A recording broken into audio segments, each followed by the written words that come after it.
great hack. So sleeping in workout clothes if you feel like you need the motivation, you know, to work out in the morning. And I know people who have actually done that, and it's really helped them to, you know, get up and go. So sleeping in your workout clothes Well, will don't help you think you. it's going to cause blood flow challenges? It doesn't have to be the tight ones. It can be Well. the, just something that you know you can just get up and go in the morning. Right. I think it's a great tip. But anyway, okay, so now we're back on the big conversation, and we're going to do our agree or disagree game, which is where a question will flash on the screen. And if you're watching us live right now, we'd like you to get in the comment section and also write agree or disagree to this question. And the question is, in African homes, many dads were present physically but emotionally absent. In African homes, many dads were present physically but emotionally absent. Let's ask Daddy's girl first. Tricky one. Daddy's girl. Many dads were present physically but absent emotionally. Do you agree or disagree? Ooh, really? Yes. Okay. I say that with my full chest because I know that we need to do something about this. Essentially, beer parlor syndrome, and let's get down with the guys. Let's watch football, and football is not the girls' thing. And then hush, hush, hush, I'm watching TV. Please go and help your mom in the kitchen. Exactly. Just so go. I think it's something we need to change. Absolutely. How about you, Chef Lola? I agree. Oh, really? You agree too? Yes, because what's just coming to my mind is this thing we say men are the provider. So we've reinforced it over and over again. And they just think, oh, once I drop the money, then your mom can handle everything. So we need to change that. Okay. Do I see you agree? Of course I agree. Okay. Not my experience, but I remember that when I was younger and I would tell my friends or just generally neighbors something my dad has done, and they'll be like, ah, no. Or even when I just hear them talk about how if their dad is home, they have to, you know, stay in the corner. It's not something I experienced firsthand, but I heard of it a lot. And I think it's enough to shape my answer to say that, yes, indeed, some parents were physical, but then emotionally they weren't there. You know, I'm going to be the devil's advocate once again. But I mean, agree, but I'm going to disagree. You know why? Because there are lots of dads who are not even present physically. Wow. There are lots of them, especially now this Jackpa where families are living in one place or the other. So it's sad that, yes, we're talking about emotional, but there are quite a number of homes that I know that the dads are not even present physically, and that's even sad to start with. I'm not saying that, okay, if you live in different places, there are ways you can offer emotional support, even if you live, you know, in different parts of the world. But I see a lot of dads who just even get up in the morning, come back home late, and then go straight to bed, and they barely even have that time, and that's not even physical presence, let alone emotional presence. And I know this conversation really is, I know we're all women here, but I'm hoping that it tells a man out there that, wow, I am needed, because I know they talk about how men like to be needed. But if this doesn't tell you you are needed, I don't know what else will, because we're literally telling you, you know, how the absence or the presence of our fathers have sort of impacted us. And, you know, going back to, because some of us are going to raise boys, how do we ensure that we don't repeat this cycle of, okay, yes, I know that when she's pregnant, you can't really do much, but there are things we've talked on this table about things men can do that doesn't necessarily have to do with breastfeeding or carrying the baby. And those things are just as important as carrying the baby and breastfeeding. So how do we ensure that we don't repeat this cycle of men are just providers and they don't realize that they have an emotional part to play in a girl's life as well? So in a bid to reinvent the wheel, I want to use my immediate younger brother as an example.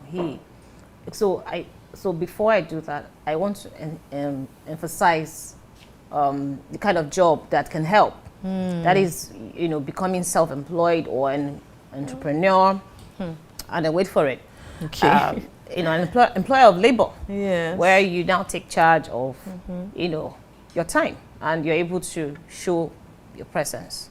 So literally, that's my brother for you, where he chose to be self-employed. Yes, they live in the UK, and you know, he has a database company, and then of course he also has other things. So that choice early, and then also the choice of who you marry too, so that both of you can, you know, build your life together and understand. So you don't have to, you know, so this is how it has been, or this is how I want my life to be, and how can I get my life to be this way?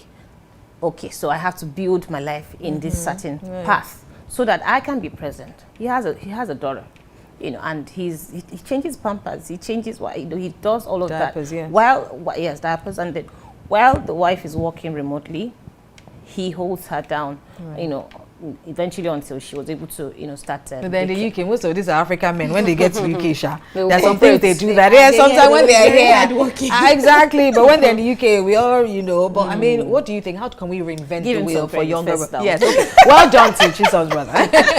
Because some people go there still not doing it. I would say that first, the woman has to be aware of the role the man plays, because you can't change anything if you don't know what you're changing.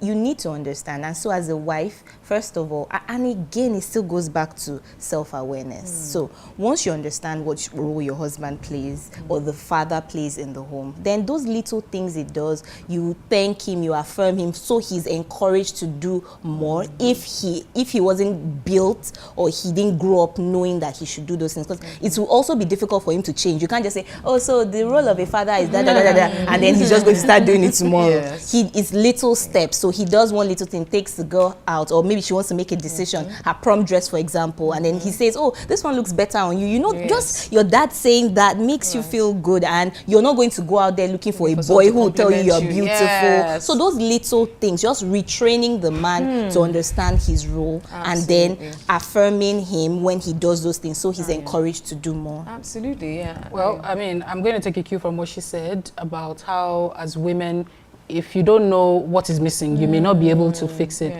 There are women who believe they can do it all. You can be a mother, but you can't be a father to your child. There's no way. And so when you know that, it's easy for you to, you know, see the lapses if, you know, he's not living up to that standard. And you can call on him. He's your partner, right? You're partners in raising this individual, this boy. So, for example, I mentioned earlier how trauma forces people to react a certain way. So when you know some of the things you missed as a child, or maybe your brothers didn't get from your father, you can call his attention to it to say, see, this thing, I need you to be doing this for our boys. Absolutely. I mean, yes, and I wanted to say also to the men, because anything that your wife doesn't need her breast and a vagina to do, you can do for you can do it. If she doesn't need her breast, you can take them to the salon. Right. You can feed your children. You can change diapers. This gender roles of, oh, mommy is doing this and daddy is, anything that doesn't need breast and vagina and womb, trust me. You can do it as well. And your children will appreciate it, because, I mean, just the fact that they're seeing something done differently in their home, they go to other people's homes. Because like I said, I grew up and I go to other people's homes and I just see them be able to just sit down with their dad and just be talking to your dad, having conversation. Well, for me, it was like, what? They're not schooled. So we're schooling them. That's why conversations like this is important. This is not just a women-only show. We're talking to men as well, because we're girls and we're telling you how, you know, our father's presence and absence has impacted us. So if you want to be a great dad, you want your child, you know, to cry when she's talking about you, you know, then be present. Don't continue to do this stereotypical, I'm a father and all I do is provide. There's so much more that men do for us than provide, and I think that's super, super important. All right, so we have our wise words on the web, and it says, Chisom, help us read it. Any man can be a father, but it takes someone special to be a dad. And it is.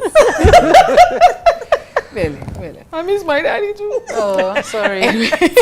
Yeah, well, so yeah, make sure you call your dad today. Because we can't. Oh, well, that's all we have for today's edition on The Big Conversation. Now, whether you're a daddy's girl like Chisom or you've had to navigate life without one, we hope today's conversation sparks some healing, reflection, and maybe a little understanding. And to fathers, remember, presence doesn't just mean being in the room. It means being invested. Join us next time for more bold, honest, and important conversations. Till then, stay curious, stay kind, and keep the conversation going. We've had an amazing time with Chef Lola. Thank you for the work that you continue to do. Thank you so much. It's been an amazing edition of The Big Conversation.